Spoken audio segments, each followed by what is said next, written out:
Hello everyone, today I am presenting class 8 subject maths chapter rational numbers lesson plan, जिसके अंदर आज हमारा topic है प्रॉपर्टीज ऑफ रेशनल नंबर्स। अगर आपको रेशनल नंबर की प्रॉपर्टीज के बारे में बच्चों को बताना है, क्या क्या प्रॉपर्टी होती है उनको एक्सप्लेन करना है, अच्छे से समझाना है, तो उसको लेके आप कैसे एक लेसन प्लान बना सकते हैं, ये मैं इस वीडियो की हेल्प से आपको बताऊंगी। तो सबसे पहले जब भी आप लेसन प्लान बनाते हैं, मोस्ट इंपोर्टेंट होती है हमारी ब्लैक बोर्ड एंट्रीज, जिसमें कुछ बेसिक डिटेल आपको फिल करनी होती है, क्योंकि जो भी लेसन प्लान बना रहे हैं तो उसका पता हो किस क्लास का है, कौन सा टॉपिक है, क्या डेट पे वो एग्जीक्यूट होगा, ये सब। तो जैसे स्टेज यहाँ पे एनईपी 2020 के अकॉर्डिंग हमने लिखा है स्टेज, यानी कि आपकी क्लास कौन सी है। तो यहाँ पे है मिडिल स्टेज, यानी 6 to 8 क्लास जो है वो मिडिल स्टेज में आती है। हमें 8 क्लास का लेसन प्लान बनाना है तो हमने लिखा है मिडिल स्टेज। फिर आता है कॉन्सेप्ट, कौन सा आपका चैप्टर है, वो है रेशनल नंबर्स। उसके अंदर हम लर्निंग पॉइंट, कौन सा टॉपिक आज पढ़ेंगे, तो वो पढ़ेंगे properties of rational numbers. Session कौन सा है, ये सेकंड है। डेट आप डाल देंगे, सेशन टाइम, ये सब, या फिर अटेंडेंस, और भी बेसिक डिटेल यहाँ पे फिल हो सकती है। ये डिटेल आपको क्लास के अंदर जाके ब्लैक बोर्ड पे फिल करनी होती है। इसके बाद आते हैं ऑब्जेक्टिव। अब कोई भी काम आप करने जाते हैं तो उसके पीछे आपका कोई ना कोई ऑब्जेक्टिव जरूर होता है। इसी तरीके से अगर आप क्लास में कोई टॉपिक पढ़ाने जा रहे हैं तो उसको लेके भी आपके कोई ना कोई ऑब्जेक्टिव जरूर होंगे एज ए टीचर। तो यहाँ पे कुछ ऑब्जेक्टिव है, आप मैक्सिमम 5 लिख सकते हैं और मिनिमम 3 ऑब्जेक्टिव लिख सकते हैं। ये कुछ डोमेन्स में लिखे जाते हैं, जैसे इंफॉर्मेशन को लेके कॉग्निशन, रिफ्लेक्शन, स्किल, ये सब। तो यहाँ पे जैसे है इंफॉर्मेटिव, इंफॉर्मेटिव में आएगा to enable the student to give information about the properties of rational number. Cognitive में आएगा to enable the student to understand and ask question about properties of rational numbers. Reflective में आएगा student will able to tell and think about properties of number system या rational number. Skill में आएगा student will able to apply the concept of properties of rational number. कौन कौन सी properties है, closure, commutative, associative, distributivity, in order to solve many problem based on rational number. तो आप ये properties को बच्चे क्या है अप्लाई कर पाए, स्किल उनके अंदर डेवलप हो। तो ये है हमारे ऑब्जेक्टिव। फिर आती है टीचिंग लर्निंग स्ट्रेटजीज, यानी कि कौन वो अप्रोच, वो मेथड, वो टेक्निक जिनसे आपका लेसन प्लान इफेक्टिव होगा, बच्चों की लर्निंग अच्छी होगी। तो यहाँ पे अप्रोच हम यूज कर सकते हैं कंस्ट्रक्टिव, मेटाकोग्निटिव, ह्यूमनिस्टिक। मेथड्स आपके हो जाएंगे डिमॉन्स्ट्रेशन, ऑब्जर्वेशन, ये सब। टेक्निक्स में आप क्वेश्चन आंसर पूछ सकते हैं या डिस्कशन हो सकता है इन ग्रुप ऑफ पीयर्स। तो ये सब टेक्निक आप यूज करेंगे। फिर आता है हमारा रियल टाइम प्लान, जो क्लास के अंदर जाके आप प्लान एग्जीक्यूट करते हैं। तो उसके अंदर है, फर्स्ट आता है बिल्डिंग कनेक्शंस।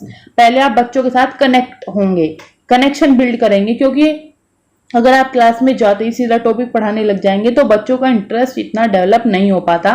पहले आप बच्चों से कनेक्शन बिल्ड करेंगे। तो इसमें क्या है, facilitator ask students about their family, health and what's going on in their life. And second, आप पूछ सकते हैं session will start with some fun related activity. Students share their future goals, then facilitate interact them with motivating words. यानी कि आप general activity कराएंगे कि बच्चों आपको लाइफ में क्या करना है, आपके क्या क्या गोल्स हैं, बच्चे आंसर देंगे, फिर आप कुछ मोटिवेटिंग वर्ड्स, तो इस बच्चों को फैसिलिटेट करेंगे मोटिवेटिंग वर्ड से। तो इससे क्या होगा, बच्चे पूरा, कोई अगर बात कर रहा है या फिर कहीं किसी भी काम में बिजी है तो उनका पूरा फोकस आपकी तरफ होगा, पूरी अटेंशन आपकी तरफ होगी। फिर इसके बाद आप अपने टॉपिक को इंट्रोड्यूस करें। फिर आता है डिस्कशन, डिस्कोर्सेस, क्वेश्चनिंग। तो यहाँ पे डिस्कशन पॉइंट आप रखते हैं एज ए फैसिलिटेटर। तो यहाँ पे क्या है, discussion between students about properties of rational number and what they studied in previous class will happening in the class. कि प्रॉपर्टी क्या होती है रेशनल नंबर की, जैसे उन्होंने रेशनल नंबर के बारे में पढ़ा तो उसकी क्या क्या प्रॉपर्टीज हो सकती है, उसके यहाँ पे बात होगी। पहले उन्होंने जो भी पढ़ा वो सब यहाँ पे डिस्कस होगा। फिर आता है लर्निंग पॉइंट, जब बहुत सारे आंसर आएंगे बच्चों से कि प्रॉपर्टी ये हो सकती है, ये हो सकती है, तो फिर क्या होगा, after getting various responses from the students, facilitator will explain them about properties of rational number की कौन कौन सी होती है। उन्हीं के आंसर से आपको कनेक्ट करते हुए टॉपिक को आगे लेके जाना है, जैसे closure, associative, commutative and distributive. One by one teacher explain करेंगे by various operations of rational number and with the help of daily life example. ये आप यूज करके ये टॉपिक आप पढ़ाएंगे। फिर आता है एक्सप्रेशन। सब बच्चों को टॉपिक पढ़ा देगा तो उनके एक्सप्रेशंस देखते हैं। तो now students will express their thoughts and opinion over the concept of properties of rational number and application of operations on rational number. इसके बाद आता है reflection. अब उन्होंने पढ़ा है, एक्सप्रेस किया है, अब रिफ्लेक्शन आएगा. Now student will able to reflect on the idea of using rational number and various properties of rational number. इस पे वो थिंक करेंगे. फिर आएगा सेलिब्रेशंस. अब क्या है, स्टूडेंट्स की लर्निंग तो अच्छी होगी, अब वो क्या सेलिब्रेट करेंगे. तो student will enjoy their learning and knowledge construction and will be motivated to use it for solving various properties of rational number. वो काफी इंजॉय करते हैं उनकी लर्निंग जो होती है उसको, और काफी मोटिवेटेड भी होते हैं. जब कोई चीज आप सीखते हैं तो उसको यूज करने के लिए आप मोटिवेटेड होते हैं. तो आगे और भी क्या क्या प्रॉब्लम्स आएंगी रेशनल नंबर से रिलेटेड, तो उसमें ये जो उन्होंने सीखा अपनी लर्निंग को यूज करने के लिए काफी मोटिवेटेड है. एंड देन आता है एनरिचमेंट. यहाँ पे आप उनको कोई होमवर्क, कोई असाइनमेंट, कोई एक्टिविटी करने के लिए दे सकते हैं रिलेटेड टू द टॉपिक जो आपने पढ़ाया है. या फिर इसके अंदर क्या होगा, स्टूडेंट थिंक बियॉन्ड क्लासरूम. यहाँ पे हम बच्चों को क्लासरूम के बियॉन्ड लेके जा रहे हैं, उनकी लर्निंग को इनरिच कर रहे हैं. And give different examples where they use rational number and properties of rational number. Student will now be able to reflect their learning in outside life. और उसी से रिलेटेड आप कोई होमवर्क, कोई असाइनमेंट आप यहाँ पे दे सकते हैं. उसके बाद आता है जो भी आपने टीचिंग लर्निंग प्रोसेस रहा उसमें टीचर का क्या रोल है, ये भी आपको पता होना चाहिए.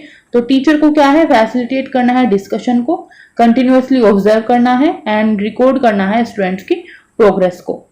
फिर आता है स्टूडेंट और लर्नर का क्या रोल है. तो उसे क्या है, एक्टिवली पार्टिसिपेट करना है. डिस्कशन हो रहा है उसमें, एक्टिविटी जो भी चीजें होती है सब में उसको एक्टिवली पार्टिसिपेट करना है. और डिस्कशन फ्री और गाइडेड हो.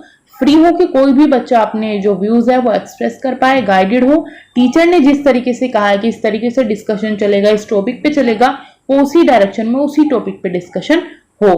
फिर आता है सपोर्टिंग एक्टिविटीज. कौन सी एक्टिविटीज ने आपको सपोर्ट किया है आपके टीचिंग लर्निंग जो भी प्रोसेस है उसमें. तो यहाँ पे पीपीटीज आपने अगर ऑनलाइन पढ़ाया है या फिर क्लास के अंदर पीपीटी से पढ़ाया है, वो सब. व्हाइट बोर्ड है ऑनलाइन में, डिस्कशन ब्लैक बोर्ड ऑफलाइन में, या डिस्कशन तो कॉमन रहेगा तो ये डिस्कशन, ये सब आपकी सपोर्टिंग एक्टिविटी हो सकती है. कोई टीएलएम आपने यूज किया है, कोई चार्ट पेपर आपने दिखाया, कोई मॉडल यूज किया है, सब यहाँ पे आएगा सपोर्टिंग एक्टिविटीज में. फिर आते हैं टीचर्स रिमार्क. और यहाँ पे हमारे लेसन प्लान की वीडियो कंप्लीट होती है. अगर आपको वीडियो अच्छी लगी हो तो इसको लाइक करें, शेयर करें और चैनल को सब्सक्राइब करें. अगर आपको और वीडियोस देखनी है related to lesson plan, related to BEd, DElEd practical files, theory, assignments, तो आप चैनल पे जाकर प्लेलिस्ट में देख सकते हैं, या फिर इसी वीडियो के डिस्क्रिप्शन में लिंक है, आप वहां पे भी जाके देख सकते हैं. Thanks for watching.